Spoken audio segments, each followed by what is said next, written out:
Hi, my name is Will, this is Kenosophy, and today I want to start with a question. What makes something timeless?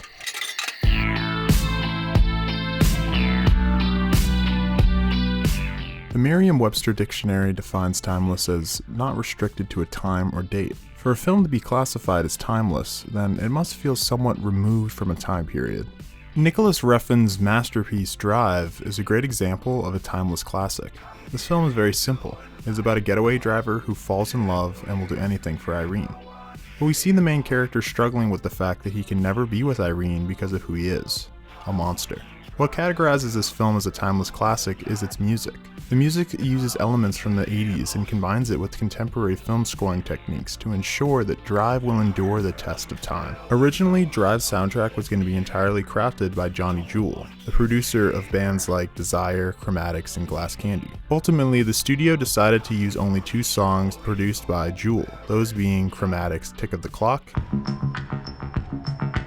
and Desire's Under Your Spell. A veteran film composer named Cliff Martinez was brought on because it was the safer option. Jewel had this to say about the matter. "I know it's not a nice thing to say, but my score was superior. It was the director's choice, Ryan's choice. But in movie production, there's a money side and there's a creative side, and they don't always meet in the middle." Regardless if Gosling and Refn believe it to be better than Martinez's score, it is important to note that the two liked Jewel's music from the beginning. This is crucial because it highlights that the type of score that was envisioned for Drive was based around Jewel's style. Jewel had this to say about working with Refn. "That particular scene was more ambient and dreamlike, so I felt like we should put the music in the upper register, like floating clouds, rather than something that would weigh it down."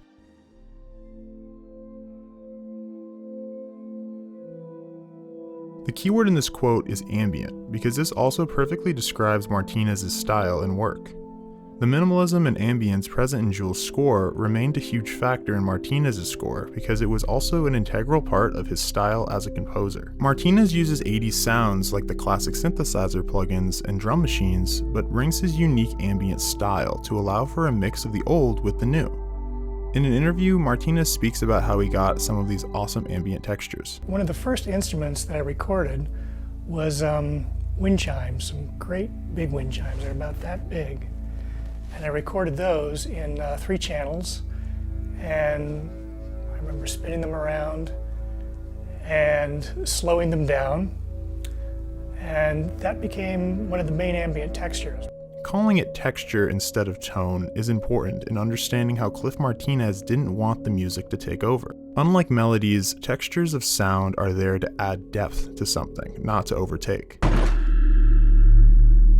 Similar to if you add texture to a painting, it won't cause a distraction to the central focus of the image. The main songs within Drive, however, do take over the scene and help twist the timeless concept of a fairy tale.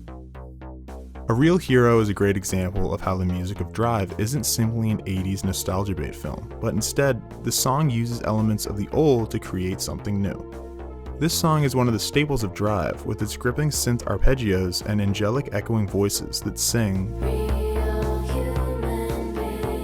The song shows up twice in the film and plays the role of the main theme of sorts. First, it is played when the main character Driver takes Irene and her kid driving along the Los Angeles River. Before this moment, the driver is made out to be serious, calm, and calculated, showing no emotion. This is the first chance we get to see his idealistic fairy tale, where he gets to be with Irene and live happily ever after. The second time the song is played is at the end of the film. The driver gets stabbed, but then stabs the main antagonist, Bernie. The driver ends up surviving, but instead of gathering the money and returning to Irene, he drives off into the night alone. By using a real hero while the driver decides to not return to Irene shows that the heroic thing to do was in fact to never go back to her. This use of the song twice twists the ancient idealistic fairy tale. Synth-heavy songs like Real Hero and Cliff Martinez's score take from the past, but end up making their unique sound that makes Drive timeless. Film critic Wesley Morris said this about Drive: "It's electronic music that situates you in LA both 25 years ago and 5 minutes from now." This quote perfectly encapsulates the entire point of this video. The soundtrack of Drive and the score of Cliff Martinez combines the retro sounds of 80s synths with minimalism alongside a story of a dark, twisted fantasy. Martinez's score and the soundtrack of Drive inspired a whole new wave of sounds. These include the music for Stranger Things and the game Hotline Miami. The influence that the music of Drive has had is hard to gauge. It has contributed to a new wave of 80s nostalgia. The music of Drive has allowed it to exist outside of the normal timeline, making it the most important score of the last 20 years. And as always, thank you for watching.